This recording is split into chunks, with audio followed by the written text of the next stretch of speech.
Good afternoon, everyone, and welcome to another exciting LaSalle Network webinar. If you're here today, it's because you're looking for a career in tech. And so we are going to be discussing how to launch your career in tech. And so a very exciting topic that we at LaSalle Network have a ton of information to provide. And so I'll give you a quick intro to myself. My name is Paul Wallenberg. I am the Senior Manager and Head of Technology Recruiting with LaSalle Network. I've been here for 8 years. I started as an entry-level recruiter and currently am managing a team of 14 recruiters in technology that focus on a wide variety of skill sets and disciplines in the tech space. A little about our company. So LaSalle Network is a staffing, recruiting, and culture firm headquartered in Chicago. We have an office downtown at 200 North LaSalle, as well as an office in the West Loop, and then suburban offices in both Schaumburg as well as Oak Brook, and then a satellite office in Nashville. I'd like to share that our technology recruiting practice focuses on roles from the entry level all the way to the C-suite. And in 2018, we placed over 300 technologists in the Chicagoland area. So very exciting and have a lot of data to share with the market. We encourage interaction today, and so we invite you to join the conversation. Our corporate Twitter handle is @LaSalle Network, and then our technology recruiting specific Twitter handle is @ChiTownTech. You can use the hashtag #technologycareer to get involved in the conversation today. And for those of you participating in the webinar, please put any questions that you have in the chat box throughout the webinar, and we will answer them at the end of the presentation. I'd also like to point out too that instead of using stock photos for the presentation today, we're showcasing our favorite tech mascots throughout. And if you know the Linux space at all, you'll recognize Tux the Penguin, who happens to be my personal favorite tech mascot. And so again, to make this interactive, and before we jump into the content of the webinar, I want to learn more about you, our audience, and what you care about. So we have a poll to get started, and so we're interested in learning about what function of technology you are most interested in as an audience. And you'll see the options there: infrastructure services, cloud engineering, application development, software engineering as well, within that bucket, business intelligence, and then project and program management. So take a couple of moments here to see what everybody's interested in most. All right, and it looks like the biggest response that we've received is for project and program management. And so I will tailor some of the content here so that we can address topics within project and program management specifically, although I do want to point out that many of the topics that we focus on here throughout do focus on some of the hard technical skill sets as well. But project and program management are important in all areas of technology, and so I'm glad that's something that we'll get to focus on. Today's agenda. So we are going to talk through the most in-demand technology skills today, what they are, and the resources that you can use to level up your skill set and build those skills within those different in-demand technology areas. Then we're going to talk about where to find technology jobs, what resources are available to the market to source and apply to positions. We'll then talk about top certifications in the industry, who has the best certification tracks, where to find that certification for that particular skill set. We'll then discuss the factors that you should be looking for when evaluating a future position in technology. And then lastly, what I tend to consider the holy grail of interviewing is the question of how to stand out in a technology interview. How do you separate yourself from your peers and the people competing for the positions that you're interviewing for? So top skills in technology. This is a very interesting thing to consider. We surveyed 4,000 executives last year, and 63% of the executives said that it's difficult or very difficult to find skilled candidates. And again, that was a survey that we did internally.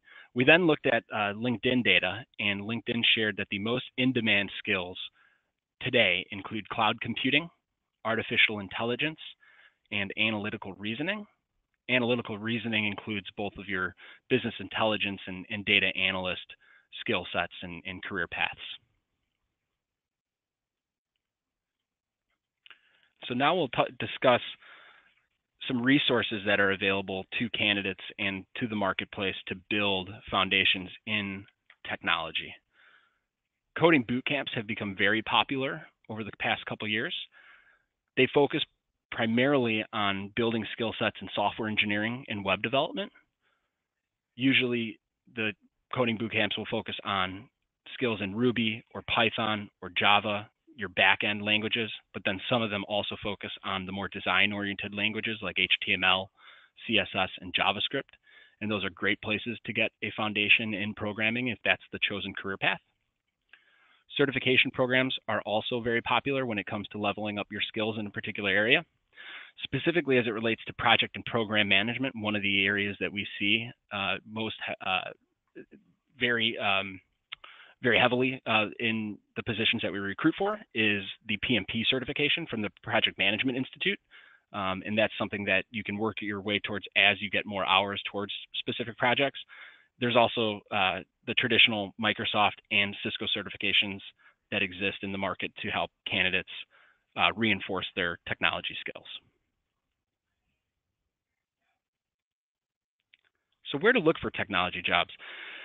One of the most difficult things about finding a position is getting the right access. And so what we've done is we looked at the survey data that we took last year for technology professionals and found that 47%, so almost half of the technologists that we polled, do use job boards in their search. And we've listed out the most popular job boards based on that information. So the most popular job board is Indeed, followed by LinkedIn, then Glassdoor and Dice. And then I'll also do a quick shameless plug for my favorite job portal, which is the LaSalle Network careers page, www.lasallenetwork.com. And then you can click on the technology drop-down to find the positions that we're currently recruiting for. I do also want to point out that Dice is a great resource for sourcing and identifying and applying to contract and contract to hire positions, if that is something that you're open to in your career in terms of finding new employment.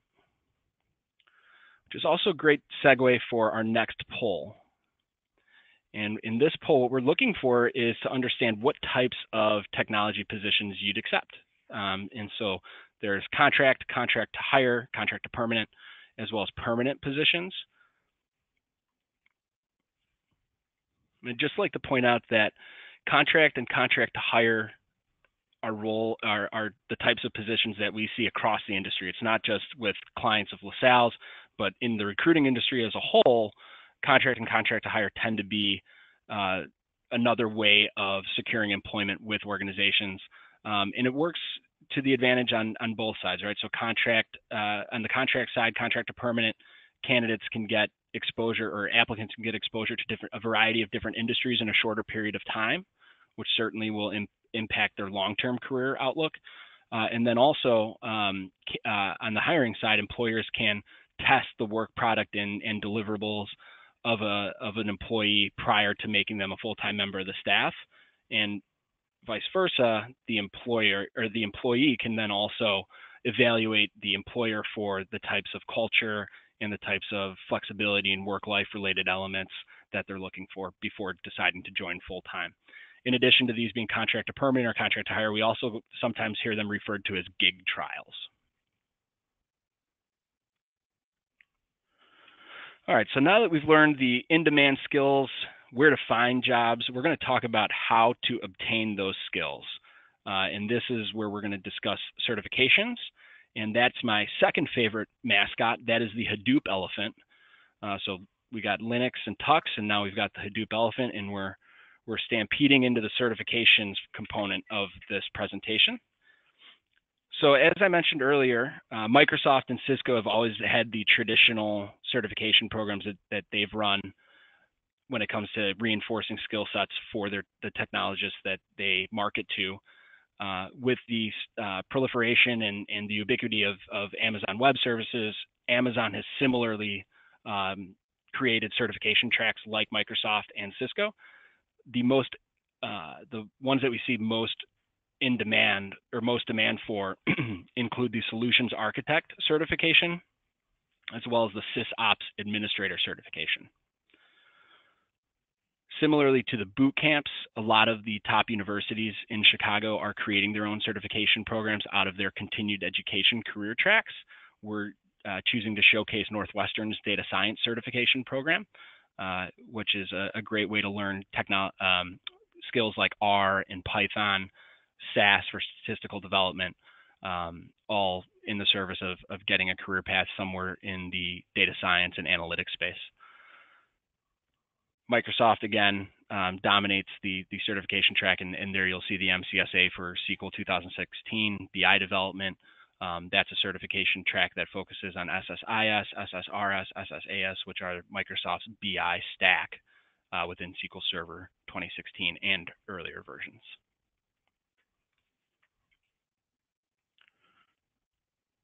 All right, so we've talked about in-demand skills. We've talked about where to find positions that call for those skills, and then how to obtain those skills if that's the type of career path that you're looking for. And so today we're going to talk about, and then what we're going to talk about next is what to look for in a future opportunity. And so looking again at the survey data that we collected, we identified 3 of the top factors that technologists look for when evaluating a future role. Now, back in 2012, 2013, when I was first starting in this industry, I actually would have said that the cultural components of a career were actually more important than compensation. Now, that was actually back, when it was still more of a post-recession economy versus today, where we have a very healthy economy. And so the focus has shifted from work life and benefits and the flexibility that come with those to compensation. And so technologists are aware that their skill sets are in demand, and so they're capitalizing on that to find the next step up from a salary perspective. Work-life balance and benefits still remain very important, and I do think those factor into cultural considerations when looking for a future role. Work-life balance obviously being, some flexibility to work from home, or start later, leave earlier, or start later, leave later, start earlier, leave earlier, and then benefits, looking at things like healthcare, 401k matches, sabbaticals. There's a lot of companies that, to attract talent, have started looking at things like that and pulling those different levers. Okay, so in-demand skills we've talked about, and then how to find positions that have those skills, how to obtain those skills through certifications, and then what to look for when evaluating a future role. And now we're going to talk about how do you get an offer, right? How do you stand out in an interview, especially when looking to pivot your career into the technology space. And so what I'd first like to talk about is doing your research. And so research is more than going to the company website and clicking on their About Us. There's so much information available through some of the channels that we've talked about earlier, LinkedIn, Glassdoor. Take it a step further, right? If you're going on an interview with a publicly traded company, what was their last annual report? Have you taken a look at that, right? PDFs are sometimes available. Quick Google search will help guide you there. A lot of people go into interviews and they ask the question, who are your main competitors?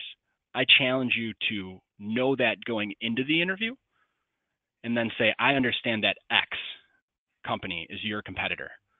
In your word, Mr. or Mrs. Hiring Manager, how does your company, how does your product or service differentiate from those competitors? That's the type of information that that will separate you from the folks that you're interviewing against. Come prepared. Being technologists, right? Sometimes it's easy to overlook the importance of a hard copy of your resume.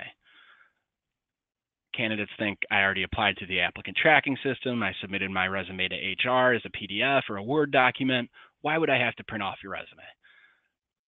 We regularly do hear feedback from clients and prospects that we work with that candidates didn't come prepared with a hard copy of their resume, and that was a little bit of a turnoff in the interview. So bringing resumes still as important as it ever was.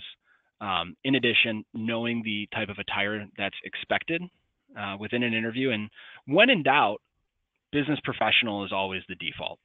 So suits for men, and then for women, a dress with a blazer or a pantsuit Those are always the chosen methods or the chosen attire when going in for an interview. Anticipating interview questions. This can be a little tricky. So if you go on Glassdoor, Glassdoor now showcases an area where you can actually find out what types of interview questions were asked through the course of an interview. That's a great place to go, especially if you want to be prepared for any of those brain teasers, right? Like the Google questions of how many ping pong balls can fit in this room. If you want to be prepared for those types of difficult questions, that's a great place to go, a great resource to use to find out. And then you'll also find out about any case studies that they use or whiteboarding if you're interviewing for software engineering positions. The last thing is obviously always be prepared to discuss your strengths and your weaknesses. Those are two traditional interview questions. The STAR method of interviewing is also very important. Be sure to do your research and understand STAR and behavioral interviewing. I'd also be prepared to discuss any challenging projects that you've worked on, especially for those that are looking to go down the project and program management career path. And even more importantly than challenging projects, talk about a project that failed and what did you learn from that project over time. That can be a very powerful and profound way of answering that question of tell me about a difficult project. That will certainly speak volumes about your ability to understand and process information even during times of stress when something's failed.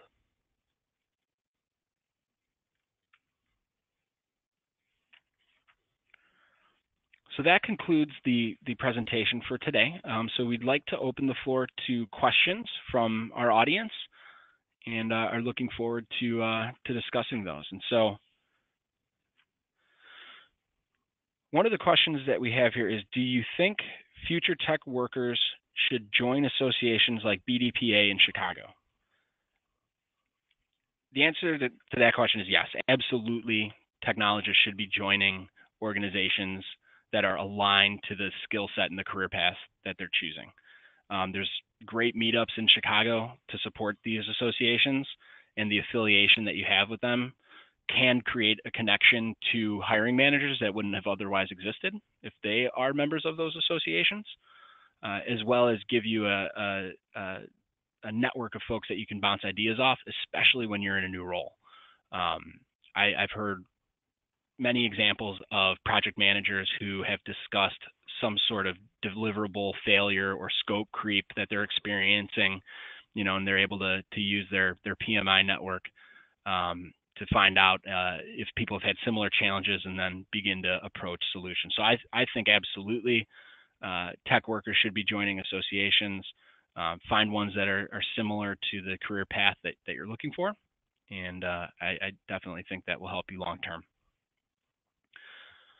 I have another question here about ITIL certifications and LSSGB, LSSBB, CSM, Scrum Product Owner, and the Agile Scrum Master certification, and whether or not those are still in demand.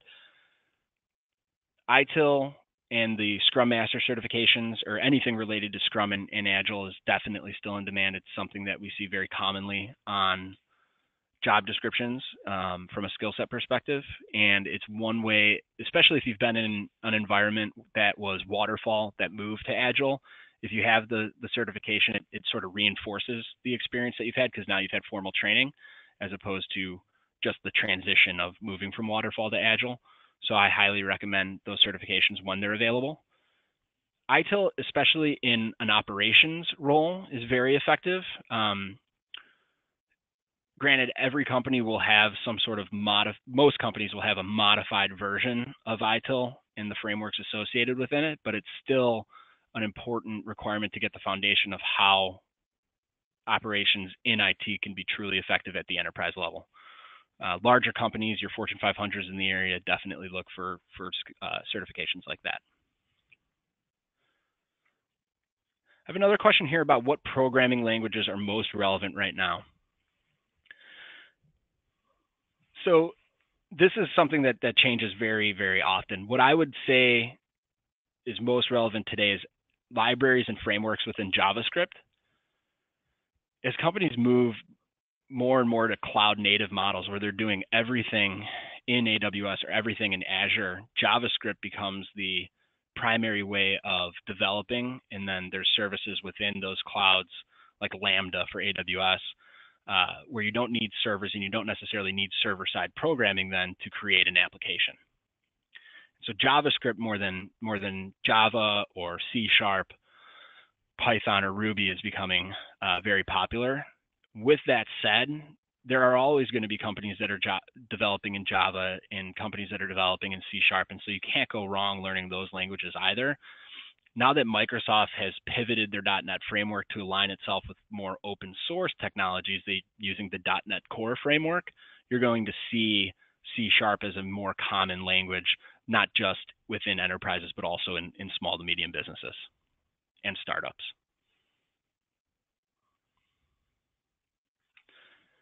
I will say a couple years ago, Python was becoming very popular for software engineering. I'd say it's remained popular, but it's even more popular now in data science and analytics. Python has a strong parsing component to it where it can parse lots of data in short volumes of time or short amounts of time. And so it's become very popular for statistical programming and data analysis.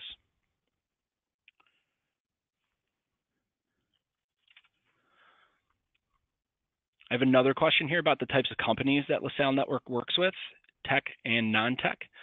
So we do consider ourselves industry agnostic. That means we don't focus on any particular industry vertical. We have clients that are in the tech consulting world. We have clients that are in the CPG and retail world, consumer and digital marketing. There's a variety of industries that we serve, and we tend not to group ourselves in any particular vertical.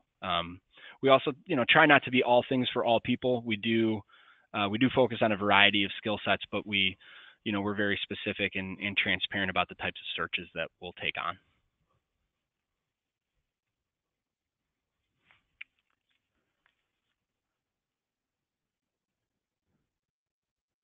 I have a question here about advice for someone who is interested in pivoting to a career in tech from a non-technical background.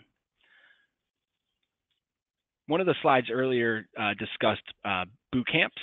I'd say boot camps for non-technical people are the primary way that most people transition into technical roles from non-technical backgrounds. The one thing that I want to caution you with is once you've graduated from that boot camp, if you focus your entire search on just finding entry-level positions in software engineering, you're going to separate yourselves from a lot of opportunities that are available to people that just have a bare foundational knowledge of tech and how systems talk to each other. So I always encourage people that have non-technical backgrounds that have done boot camps to then look at positions in application support, positions in quality assurance and testing, as well as even customer service for a tech company, right? That can sometimes be a back door into the desired career path that you're looking for. And it also gives you a leg up from a competition perspective, because if it's a true customer service role at a tech company and you've got a background in HTML and CSS, you might be a little bit more dangerous from a technical support perspective than somebody coming in for a customer service role who doesn't have that knowledge. Those are great questions, though. I definitely, it sounds like we've got a very strong audience out there. So thank you, everybody, for speaking up. Lastly, if you're looking for a job and you want to discuss LaSalle Network's approach further and how we can be a resource for you, please don't hesitate to email your resume to pwallenberg@lasallenetwork.com. I'd be happy to get you in touch with one of our team members or answer any questions that you have directly. And I look forward to connecting and taking the conversation further. Thanks, everybody.